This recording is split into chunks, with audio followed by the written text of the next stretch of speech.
साथियों, सब कुछ हमारे पास में है आज के टाइम पे, सुख सुविधाएं, भौतिकवाद, पर फिर भी हम दुखी क्यों हैं? ये विचारणीय बिंदु है। सब कुछ हमारे पास में है, तब भी शांति क्यों नहीं? ये बात जानना जरूरी इसलिए है क्योंकि जो जीवन हम जी रहे हैं ना, बेसिकली एक भौतिक जीवन है। हमने कभी काम ही नहीं किया खुद पे, कभी काम ही नहीं किया अपने आत्मज्ञान पे। हम सिर्फ काम कर रहे हैं कि कैसे हमें सुख सुविधाएं मिले और कैसे जीवन जो है सुख से बीत जाए। साथियों, जो लोग बड़ी बड़ी नौकरियों पे हैं या बहुत बड़े व्यवसायी हैं, क्या आप ये मानते हो कि वो सफल है?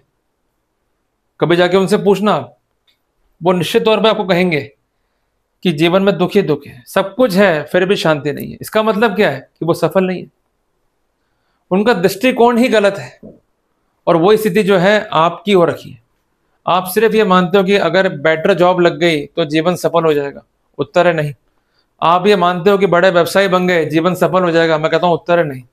तो क्या करें और कैसे करें? एक छोटी सी बात। एक बार एक व्यक्ति था जिसके पास काफी धन था, काफी संपत्तियां थी, काफी खेत थे, समाज में बहुत नाम था और जीवन में थी एक प्रेमिका। योजना क्या थी? किससे विवाह रचाऊंगा। पर उसके बावजूद भी विवाह नहीं हो पाया, मेल नहीं हो पाया। कमी क्या थी आप बताइए? धन है, दौलत है, संपत्तियां हैं, शादी नहीं हो पा रही है। अरे चाहिए क्या लड़की वालों को? ये तो चाहिए था इस बंदे के पास में, तब भी शादी नहीं हुई।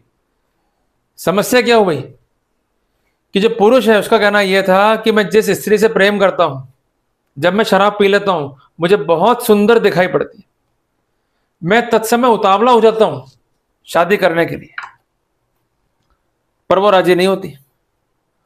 और जब मैं होश में होता हूं तो मैं राजी नहीं होता हूं, क्योंकि तब मुझे वो कुरूप दिखाई देती है। साथियों, यही बहुत बड़ी समस्या हमारे लाइफ में हो रही है। हम सब बेहोश होते जा रहे हैं, मदहोश होते जा रहे हैं, इसलिए हमें तकलीफ कम दिखाई पड़ती है। तकलीफ खत्म नहीं हुई है, केवल तकलीफ सप्रेस हुई है। और जब हम होश में आते हैं तो हमें दुखों से गुजरना पड़ता है। फिर हम कोसते हैं ईश्वर को, अरे दुख तो खत्म हुए ही नहीं थे, ना दुख खत्म हो सकते हैं। दुख तो हमने खुद ने बोए हैं। जब खुद ने बोए हैं, दुख हमने खुद ने निर्मित किए हैं, तो दुख खत्म कैसे होंगे? सिर्फ फर्क यह था कि जब मदहोश थे तो दुखों का अनुभव नहीं हो रहा था, और जब होश में आए तो दुख जो है महसूस हो रहे हैं। एक छोटी सी बात समझिएगा कि एक आदमी को दौरे पड़ते हैं तो डॉक्टर ने क्या किया? इंजेक्शन लगा दिया कि ये सोता रहेगा। जब तक इंजेक्शन का असर है, मदहोश है, बेहोश है, होश ही नहीं है, तो लोगों को क्या लग रहा है? वो ठीक हो चुका है, जबकि वो ठीक नहीं हुआ है। उसने अपने शुद्ध बुद्ध खो दिया है।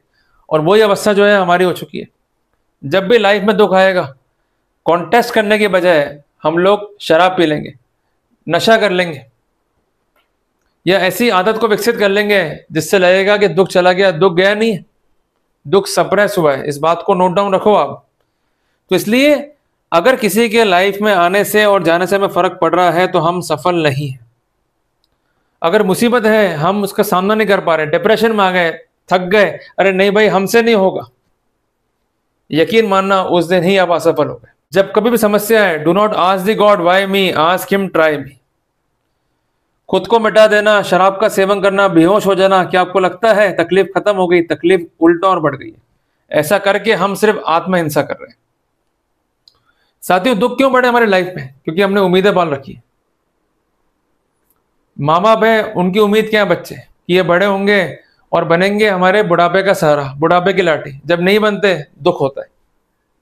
उम्मीद पाल के बैठे हैं बच्चे, अरे इतनी संपत्ति है रे इनके पास, इसका मालिक तो मैं ही बनूंगा। और जब संपत्तियां नहीं मिलती है, संपत्तियां अन्य किसी भाई को मिल जाएंगी, विवाद होगा, दुख होगा। तो हमने उम्मीदें पाल रखी हैं, और उम्मीदें ही जो हैं जड़ हैं दुखों का। इसलिए चैतन्य को मजबूत करो, उम्मीदों को छोड़ो, वासनाओं पे नियंत्रण करो। मैं जानता हूं कि भौतिकवाद में इतना आसान नहीं है वासनाओं को छोड़ना। वासनाओं पे नियंत्रण रखो। हमको पता ही नहीं कि हम चाहते क्या। बात करने गए थे कि मैटर सॉल्व होगा, क्षमा मांग लेंगे, पर हुआ क्या? झगड़ा हो गया, बात और खराब हो गई। हमारा खुद पे कंट्रोल ही नहीं है। अरे एक चीज दिमाग में सेटल कर लो, जीना है तो ऐसे जियो कि आग लगे बस्ती में, मस्त रहो मस्ती में। ये सिद्धांत है, इसको जीवन में बैठा लो, सफल हो जाओगे। और ये बात ध्यान रखना कि हर व्यक्ति इस संसार में पापी है। लोग तुम्हें उपदेश देंगे, तुमने पाप किया है, तुमको सजा मिलेगी, तो उनसे एक बात कह देना कि यार हमारी बात सुनो, ऐसा एक इंसान चुनो जिसने पाप ना किया हो और जो पापी ना हो। पत्थर मारने का अधिकार उसको है, हमें मारने के लिए, जिसने पाप ना किया हो, जबकि ऐसा कोई है ही नहीं। सब पाप करके बैठे हुए हैं, सब पापी हैं, पर आपको उपदेश देंगे पाप मत करो, गलत कर रहे हो। इसलिए किसी की नहीं सुननी है, सुनो खुद की। अंदर खूब ऊर्जा है जिससे बल मिलेगा, पर आप कर क्या रहे हो? संसारिक ज्ञान को फॉलो कर रहे हो जो किसी काम कर्म का नहीं है। साथियों, जिसको मौका मिला ना उसने काम किया अपने फायदे के लिए। लोग कृत्य करते और कहते भी है ना कि लोग खुद के कृत्य के लिए तो बेहतर वकील है, पर तुम्हारे कृत्यों के एग्जामिनेशन के लिए बेहतर जज। क्या कहेंगे लोग? सबसे बड़ा रोग मस्त रहो, इसलिए बार बार कह रहा हूं, मस्त रहो, मस्ती में आग लगे बस्ती में। अपने लक्ष्य पर ध्यान दो, अन्यथा दुख खत्म नहीं होंगे, परिणाम प्रतिकूल होंगे, त्रास आपको ही झेलना होगा। लोग कहते हैं कि आपने गलत किया होगा इसलिए फेस कर लो, पर जब वो खुद फेस करते हैं तो कहते हैं कि ईश्वर ठीक नहीं कर रहे, हमने तो हमेशा नेकी करी है, ये बदी क्यों मिली हमें। जब आप करते हो तो मजाक बनाते हैं, और जब खुद पे बीतती है तो कहते हैं कि हमारे साथ ऐसा क्यों हो रहा है। निश्चित सी बात है कि उन्होंने भी बदी की है, तभी बदी ही मिली है। ये तो हो सकता ही नहीं है कि बीज बोए नींबू के और आ गए संतरे, या बीज बोए संतरे के और आ गए आम, या बीज बोए आम के और आ गए पपीते। लोग कुछ भी कह सकते हैं अपने फायदे के लिए, इसलिए लोग क्या कहते हैं इससे हमारा कोई भी वास्ता नहीं होना चाहिए। हमें क्या करना है? सिर्फ कर्म, खुद को ऊर्जावान बनाने के लिए। इसलिए एकांकी जीवन ही आधार है। जितनी बात सुनोगे उतना ही जीवन बर्बाद होगा। और कहते भी ना इंग्लिश में कि too much cook spoil the food. तो आपने भी अपने जीवन की जो गाड़ी है वो कई ड्राइवरों के हाथ में दे रखी है, सब चला रहे मजे से उसको, क्योंकि वो आपकी गाड़ी है, उनकी गाड़ी नहीं है।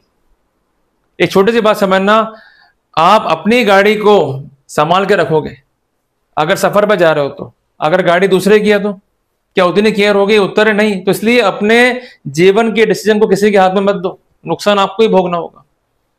क्लियर है बात ये? और कई बार लोग कहेंगे कि हम सच बोलते हैं, तुम झूठ बोलते हो, पर एक बात ध्यान रख लेना, जो कहते हैं कि हम सच कहते हैं, बेसिकली एक कड़वी गोली है सच, और कोई भी इसको लेना चाहता ही नहीं है।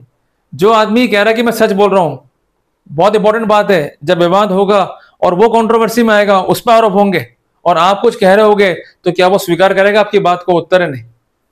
हर आदमी सच कहता है इस संसार में, पर सच क्या है किसी को पता नहीं। जो हम कह रहे हैं वही सच है। एक चीज दिमाग में सेटल कर लो, अगर दूसरों की बात से गिल्टी फील हो रहा है आपको, तो आप कमजोर हो, ताकतवर आप बने नहीं, आपने कभी भी आत्मचिंतन नहीं करा। इस लोगों को झूठ पसंद है, सच तो वो इसलिए कहते हैं ताकि वो आपका ईगो हर्ट कर सके। इसको बेसिकली हथियार की तरह, औजार की तरह वो काम में लेते हैं। साथियों, बेसिकली एक आदमी व्याख्यान देकर है, उसकी पत्नी ने पूछा कैसा रहा व्याख्यान, तो पति बोलता है कौन सा व्याख्यान? जो मैंने तैयार किया, या जो मैंने बोला, या जो मैं बोलना चाहता था। तो कुल मिलाकर के हम ये बात कह सकते हैं कि हर आदमी आंख बंद करके निशाना लगाना चाहता है, पर निशाना लगता नहीं है, निशाना फेल ही होता है। अंतोगत्वा निराशा होती है, फिर दुखों की स्थिति बनती है, फिर हम कहते हैं कि ईश्वर जिम्मेदार है। साथियों, बंद घड़ी भी दीवार पर लगी हो तो 24 घंटे में 2 बार सही समय बता देती है, पर हम तो उससे भी भयभीत हो गए। कहते हैं शांति चाहिए, पर है तो मदहोश, इसलिए होश में आ जाओ, चैतन्य को विकसित करो, तभी जीवन जो है सफल होगा, अन्यथा भटकते रह जाओगे। अगर जीवन का कोई एम नहीं है तो जीवन आपका भटका हुआ है, और ये मानते हो कि नौकरी मिल गई या छोकरी मिल गई या हम एक अच्छे व्यवसायी बन गए, सफल हो गए, बर्बाद है जीवन आपका। जब तक खुद को नहीं पहचाना, जीवन आपका सफल हो ही नहीं सकता। जल्दी मिलेंगे एक नए विचार के साथ।